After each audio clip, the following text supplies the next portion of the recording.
Welcome everyone. तो चलिए दोस्तों, आज हम क्लास 12 बिजनेस स्टडीज़ का chapter 1 nature and significance of management को सुपर सिंपल और कंसेप्ट बेस्ड तरीके से समझेंगे। अगर आप ये वीडियो ध्यान से सुनेंगे तो पूरे चैप्टर के बेसिक्स आपको क्रिस्टल क्लियर हो जाएंगे। तो चलिए दोस्तों, शुरू करते हैं chapter 1 nature and significance of management.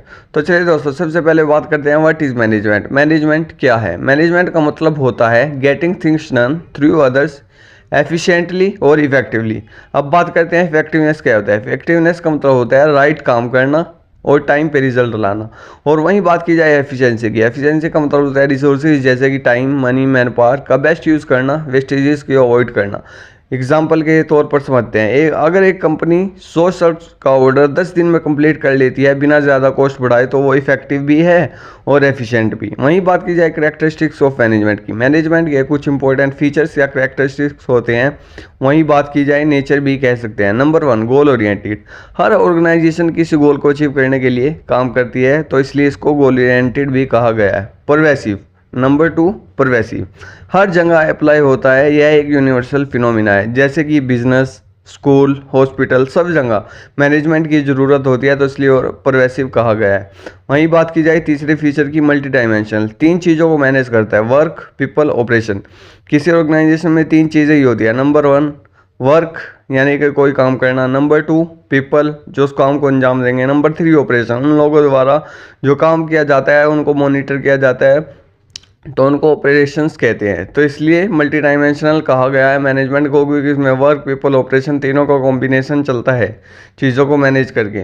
वहीं बात की जाए चौथे फीचर की, वो है कंटिन्यूस प्रोसेस। ये एक ऑनगोइंग प्रोसेस है, ये कभी नहीं रुकता। एक गोल अचीव हुआ, दूसरे गोल को अचीव करना, दूसरा गोल अचीव हुआ, तीसरा गोल को अचीव करना।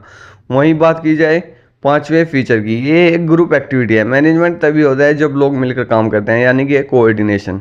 जब आपस में कोऑर्डिनेशन होगा तो गोल भी जल्दी अचीव होंगे। और मैनेजमेंट का ये one of the best feature है ग्रुप एक्टिविटी, जो कि किसी ऑर्गेनाइजेशन को अपर लेवल पे ले जाने में बहुत इम्पोर्टेंट रोल निभाता है। इसलिए इसको ग्रुप एक्टिविटी कहा गया है, क्योंकि एक ऑर्गेनाइजेशन में बहुत सारे लोग होते हैं, सब मिलकर ऑर्गेनाइजेशन के हक में काम करते हैं ताकि ऑर्गेनाइजेशन और कंपनी के गोल अचीव हो और साथ में उन लोगों की भी ओवरऑल डेवलपमेंट हो। तो इसलिए इसको गोल ओरिएंटेड और ग्रुप एक्टिविटी के नाम से भी जाना जाता है। मतलब गोल ओरिएंटेड प्रोसेस भी है, मैनेजमेंट परवेसिव भी है, मल्टी डायमेंशनल भी है, कंटिन्यूस प्रोसेस भी है और ग्रुप एक्टिविटी भी है।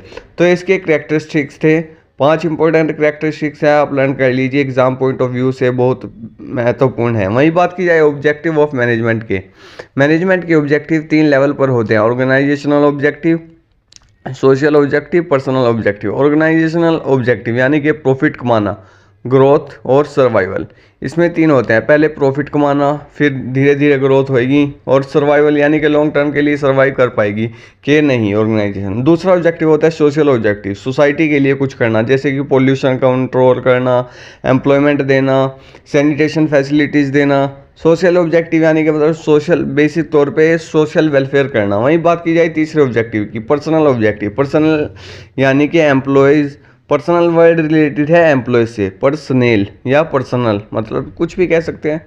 एम्प्लॉयज़ की सैलरी, सेटिस्फैक्शन, कैरियर ग्रोथ, उनके बच्चों को अच्छी सुविधाएं देना जैसे कि सैनिटेशन फैसिलिटीज़, अच्छी एजुकेशन की फैसिलिटीज़, उनके बच्चों के लिए कैरियर ग्रोथ, और एम्प्लॉयज़ को भी सुविधाएं देना जैसे कि first aid, PDF, provident fund, मतलब जो भी है, पीडीएफ बोल दिया था, sorry guys PF, provident fund. और वहीं बात की जाए एम्प्लॉयज़ की सैलरी, सेटिस्फैक्शन, उनको और भी मतलब और भी बेनिफिट जैसे कि बोनस वगैरह कभी कभी दे देते हैं कुछ ऑर्गेनाइजेशन में। जैसे कि आजकल जो बड़ी बड़ी ऑर्गेनाइजेशन है वो अपने एम्प्लॉयज़ को बहुत खुश रखती है, तभी उनके टारगेट्स ईजिली और जल्दी अचीव हो जाते हैं, क्योंकि वे अपने एम्प्लॉयज़ पर बहुत खर्चा करती है। इसलिए मैं भी चाहूँगा कि सभी ऑर्गेनाइजेशंस अपने एम्प्लॉयज़ पर ज़्यादा से ज़्यादा खर्चा करें, ताकि ऑर्गेनाइजेशन को भी ग्रोथ करें और अपनी तो उनकी होगी फिर जब वो ऑर्गेनाइजेशन के हक में काम करेंगे। तो ये थे ऑब्जेक्टिव ऑफ मैनेजमेंट। और अब हम बात करेंगे इंपॉर्टेंस ऑफ मैनेजमेंट की। मैनेजमेंट की कुछ इंपॉर्टेंस समझना बहुत ज़रूरी है। नंबर 1, गोल अचीव करने में मदद। नंबर 2, एफिशिएंसी बढ़ाता है। नंबर 3, डायनामिक इन्वायरमेंट में एडजस्ट करना सिखाता है। नंबर 4, इनोवेशन और ग्रोथ को प्रमोट करता है। नंबर 5, सोसाइटी के डेवलपमेंट में कंट्रीब्यूशन देता है। तो ये 5 इंपॉर्टेंस है मैनेजमेंट की। नंबर 1, गोल को टाइम से अचीव करना। नंबर 2, एफिशिएंसी यानी कि कम कॉस्ट में यानी कि कम कॉस्ट में काम करना, एफिशिएंट मतलब कम कॉस्ट में अच्छे से रिसोर्सेज को करना, एफिशिएंसी बढ़ाना मतलब रिसोर्सेज का कम से कम वेस्टेजेस करना, और डायनामिक इन्वायरमेंट यानी कि बदलते इन्वायरमेंट के साथ साथ एडजस्ट करना, इनोवेशन यानी कि नई ग्रोथ करना, सोसाइटी के डेवलपमेंट में काम करना। अब हम बात करते हैं मैनेजमेंट आर्ट है, साइंस है या प्रोफेशन है। Management as an art, art के एलिमेंट होते हैं personal skill, creativity, experience. Manager अपने एक्सपीरियंस और इंस्टीट्यूशन से काम करता है, so management is an art. Management as a science, science का मतलब systematic body of knowledge. Management में थ्योरीज हैं, प्रिंसिपल हैं जो कोज एंड इफेक्ट पे बेस्ड होते हैं। यानी कि बात की जाए मैनेजमेंट एक कंप्लीट तरीके से आर्ट है और साइंस का अभी कुछ नहीं कह सकते, और प्रोफेशन तो ये है ही नहीं। मैनेजमेंट एज एन आर्ट देखा जाए तो इसको आर्ट कहा गया है। साइंस का मतलब सिस्टमैटिक बॉडी ऑफ नॉलेज है, मैनेजमेंट में थ्योरीज हैं, प्रिंसिपल हैं जो कोज एंड इफेक्ट्स बेस पे होते हैं। और वहीं बात की जाए management as a profession, profession के 3 फीचर होते हैं, body of knowledge, formal education, code of conduct. Management इनके करीब है लेकिन अभी फुली डेवलप्ड प्रोफेशन नहीं है, इसलिए मैनेजमेंट को एज एन आर्ट कहा जाता है।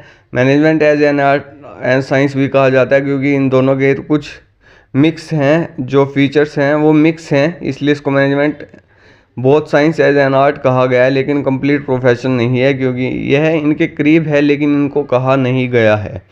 तो वहीं बात की जाए मैनेजमेंट इनके करीब है लेकिन अब फुली डेवलप्ड प्रोफेशन नहीं है। तो चलिए दोस्तों अब हम बात करते हैं मैनेजमेंट के लेवल की। मैनेजमेंट के 3 लेवल होते हैं। नंबर 1 टॉप लेवल, जिसमें आते हैं CEO, MD यानी कि मैनेजिंग डायरेक्टर, जिनका काम होता है पॉलिसीज़ बनाना। नंबर 2 मिडल लेवल, जो कि डिपार्टमेंट हेड्स होते हैं जिनका काम होता है पॉलिसीज़ को इम्प्लीमेंट करना। Number 3 lower level, supervisory level और ऑपरेशनल लेवल, इसको इन 3 नामों से जाना जाता है, जिसमें सुपरवाइजर एक्चुअल वर्क करवाने का काम करते हैं। अब हम बात करते हैं फंक्शंस ऑफ मैनेजमेंट की। ये है मैनेजमेंट के 5 basic function. Number 1 planning, number 2 organising, number 3 staffing, number 4 directing, number 5 controlling. तो नंबर 1 प्लानिंग, प्लानिंग यानी कि फ्यूचर के लिए डिसाइड करना, क्या करना है, कब, कैसे करना है। नंबर 2 ऑर्गेनाइजिंग, रिसोर्सेज को अरेंज करना सही तरीके से। नंबर 3 स्टाफिंग, राइट पर्सन को राइट जॉब पे स्किल्स के अनुसार लगाना। नंबर 4 डायरेक्टिंग, लोगों को मोटिवेट करना, ऑर्गेनाइजेशन में और गाइड करना कि कैसे कुछ क्या कार्य करना है। नंबर 5 कंट्रोलिंग, यानी कि कंपेयर करना एक्चुअल वर्क और प्लान से के करेक्शन करना, मतलब कंट्रोल करना उनको, जो कोई गलतियां कर रहा है उस एम्प्लॉयज़ को देखना कि कैसे कर रहा है, जो उसकी गलतियां हैं उसको गलतियां बताना है। तो चलिए दोस्तों हम चैप्टर का क्विक रिकैप करते हैं। मैनेजमेंट यानी कि एफिशिएंट और इफेक्टिव तरह से वर्क करना। 3 levels, top, middle, lower. 5 function, planning to controlling. Management is an art, science and developing profession. और इंपॉर्टेंस यानी कि गोल, ग्रोथ, सोसाइटी के लिए काम करना। तो 8 मिनट में आपका चैप्टर खत्म हो चुका है। अच्छे से पढ़ते रहिए, धन्यवाद।